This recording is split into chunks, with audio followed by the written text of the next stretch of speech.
to a live story time with Miss Ferreira and my friend Eddie, the elephant. Today's story has an elf. So it's making me think of Christmas time. And he meets some friends in the story that don't know what Christmas is. So he's got to do a lot of teaching. Let's make sure we get our wiggles out before we start reading. 1, 2, 3. I wiggle my fingers and I wiggle my toes. I wiggle my ears and I wiggle my nose. Now there are no more wiggles in me. I can sit as quiet as can be. Today's story is called What's a Christmas? I can see 4 little penguins on the cover. Our author and illustrator's names are inside. Our author is Hayley and our illustrator is Clare Fennel.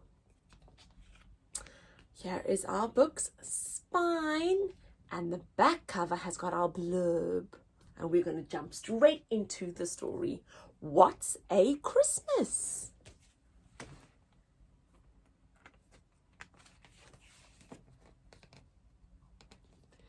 As the sun set on Christmas Eve, a sound boomed across the South Pole. Crash! 4 little penguins walked along and tumbled into a hole.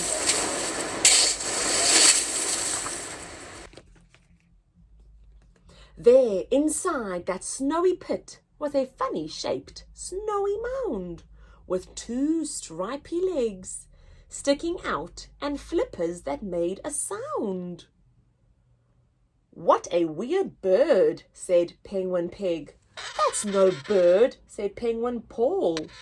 "Give it a poke," said Penguin Prue. Penguin Pete said nothing at all. Then something small burst out and cried, "I'm no bird, I'm Ed the elf. I fell out of Santa's Christmas sleigh and now I've crashed and hurt myself." The penguins felt bad for little Ed, but they were also a bit confused. They asked, "What's an elf? What's a sleigh? What's a Santa? What's a Christmas? And are you bruised?" "Oh, bloomin' baubles!" shouted Ed.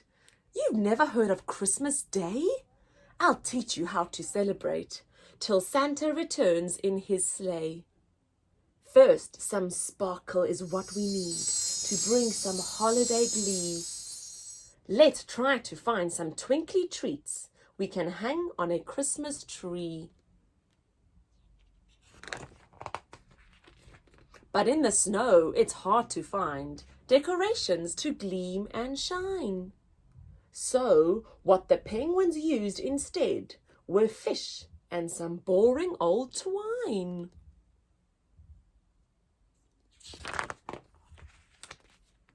Ed said, "Next we'll get kind gifts to show our friends that we care. But remember, they should be thoughtful, not just fancy, sparkly or rare." The gift they found for their mother was cute, but it wasn't quite right. It was much too wet, much too big, and it gave her a little fright.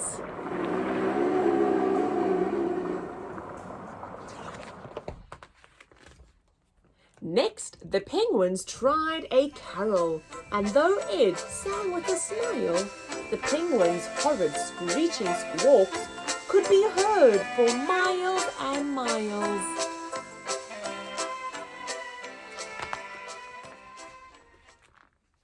"We've done it wrong," said Penguin Pete.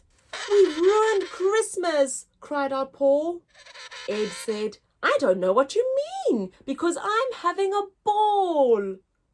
This Christmas may not be fancy, but the spirit we have is right. Let's laugh and sing and just be glad we're together this Christmas night."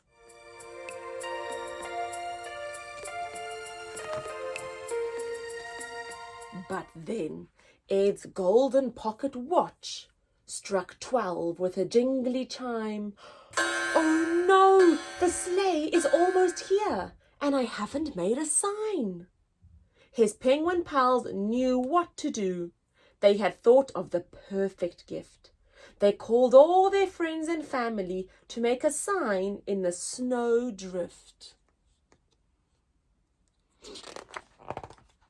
Santa flew over in his sleigh, and from way up high he could see some writing in the snow that said, "Santa, please rescue me."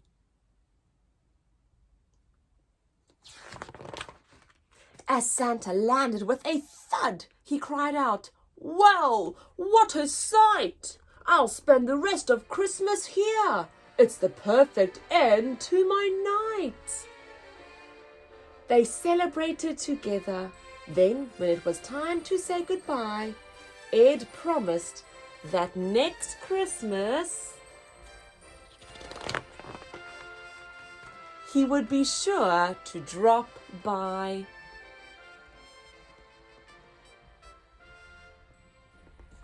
I am so happy that these penguins learned about Christmas, and especially how important it is to celebrate with people that you love. It's not only about presents, Eddie. It's about being with family and friends. We hope you have a lovely Christmas. Thanks for joining us for our story. See you soon. Bye.